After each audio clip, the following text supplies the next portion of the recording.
I used to think attraction just faded.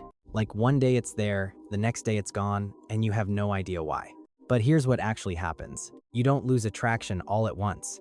You slowly kill it in real time without even noticing. And the worst part? The things that kill it feel right when you're doing them. They feel like you're being nice, being attentive, being a good guy. But underneath that, you're quietly turning yourself into someone she can't feel anything for. I've done all of these, not one or two, all of them, sometimes in the same conversation, and I could literally feel the energy drop mid-interaction, like something just switched off. No explanation, just gone. So if you've ever felt like things start strong and then suddenly die for no reason, this is probably why. Here's the part most guys don't realize. These aren't obvious mistakes. No one tells you, hey, stop doing that or she'll lose interest. In fact, people usually encourage them. Be more available. Show you care. Make her feel comfortable. And yeah, that sounds good in theory. But in real life, it often does the opposite. Because attraction doesn't grow from comfort alone. It grows from tension, curiosity, and emotional contrast. Think about it. The early stage when you're really into someone, there's a bit of uncertainty, a bit of mystery, a sense that you're still figuring each other out. That's what creates the spark. But the moment everything becomes predictable, overly safe, or emotionally one-sided, that spark starts to fade. And here's where it gets tricky. Most guys don't add something wrong. They overdo something that seems right. Too much availability, too much reassurance, too much agreement. And slowly, you go from being someone she's excited about to someone she just feels neutral about. So what I'm about to break down are 5 subtle behaviors that seem harmless on the surface, but instantly kill attraction underneath. Let's start with the one almost every guy gets wrong. You become available instantly. She texts you, reply in seconds. She's free, you cancel your plan. She shows a little interest, you give her all of your attention. On the surface, that feels like you're doing everything right. You're being responsive, thoughtful, easy to be around. But here's what it actually communicates. You can have all of me without earning any of it. And that changes everything. I remember talking to this girl a while back. The vibe was good, easy conversation, a bit of flirting. Then one night she texted me late. I was literally in the middle of something, but I dropped it immediately. We ended up texting for hours. Next day, same thing. I was always there. At first she seemed into it. Then slowly, replies got shorter, took longer. Energy dropped. Nothing dramatic, just less. And it took me way too long to realize what happened. When there's no gap, no space, no sense that your time is valuable, people stop valuing it. Not because they're bad people, it's just how we're wired. We naturally place more value on things that require a bit of effort to access. So when you're always there, always ready, always giving, you remove the tension that creates attraction. And no, this isn't about playing games or pretending to be busy. It's about actually having a life that doesn't revolve around someone you just met. Because the most attractive version of you is someone who has things going on and lets people fit into that, not take it over. Now here's where it gets a little more subtle. And honestly, a little uncomfortable. You start looking to her to feel okay about yourself. Not in a big, obvious way, but in small moments. Was that weird? Do you think I came off too strong? Be honest, did I mess that up? It sounds harmless, even self-aware. But what you're really doing is handing over responsibility for your confidence. And that's heavy. I used to do this after almost every interaction. We'd hang out, things would go well, and then later I'd send something like, hey, that wasn't awkward, right? I thought I was being reflective. What I was actually doing was making her manage my emotions. And here's the shift most guys miss.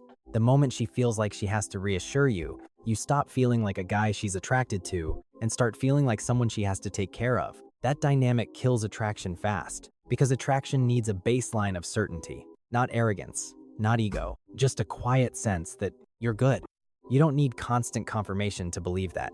And look, everyone has doubts sometimes. That's normal. But when those doubts start leaking into every interaction, asking her to fix them for you, it drains the energy out of the connection. Confidence isn't saying, I'm perfect. It's saying, I'm okay even if I'm not.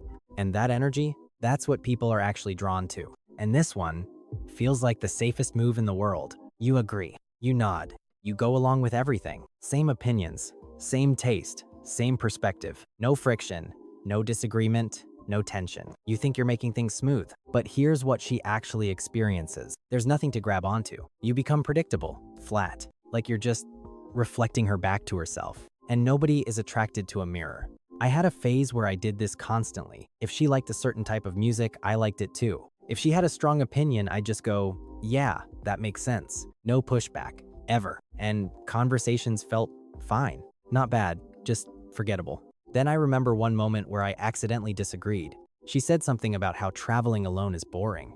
And I just said, honestly, I think it's the opposite. That's when it's the most interesting. I didn't argue, didn't try to win, just said what I actually thought. And her reaction completely changed. She leaned in, asked questions, got more engaged. Why? Because for the first time, there was something real there. A perspective, a personality, something she couldn't predict.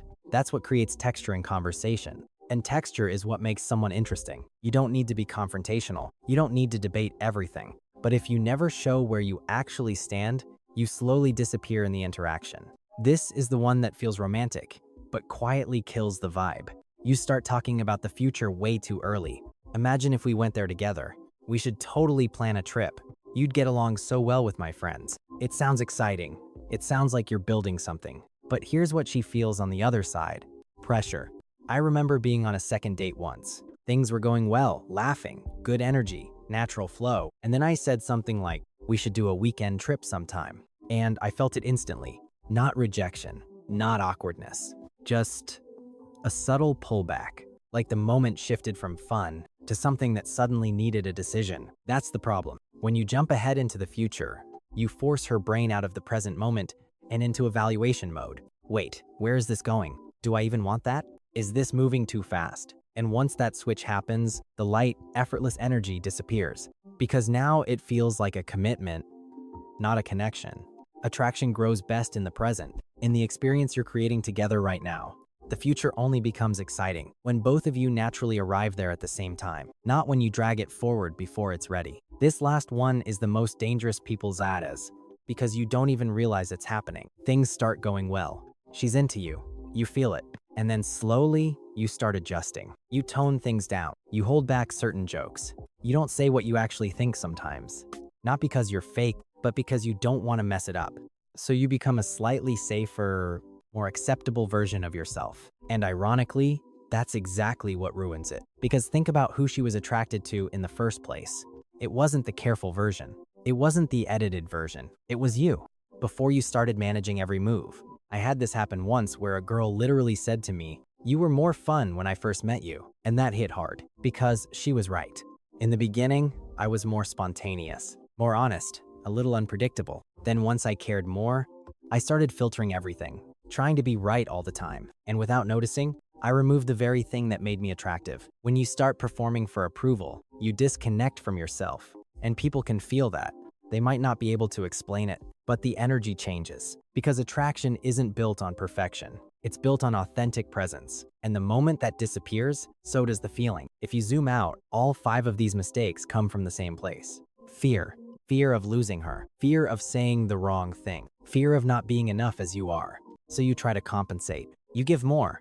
You agree more. You adjust more. You plan ahead. You play it safe. And it feels like you're protecting the connection, but you're actually suffocating it. Because attraction doesn't grow when you're trying to be perfect. It grows when you're real and not afraid of the outcome. Think about it. The version of you that people are drawn to is the one who isn't constantly calculating every move. The one who has a life, has opinions, has presence, and isn't trying to be chosen, but simply shows up as someone worth choosing. So if something here hit a little too close, good. That means you're starting to see it. And once you see it, you can stop doing the things that quietly push people away. Not by playing games, but by going back to who you were before you started overthinking everything. And if you want more of this real psychology, real social dynamics, you already know what to do.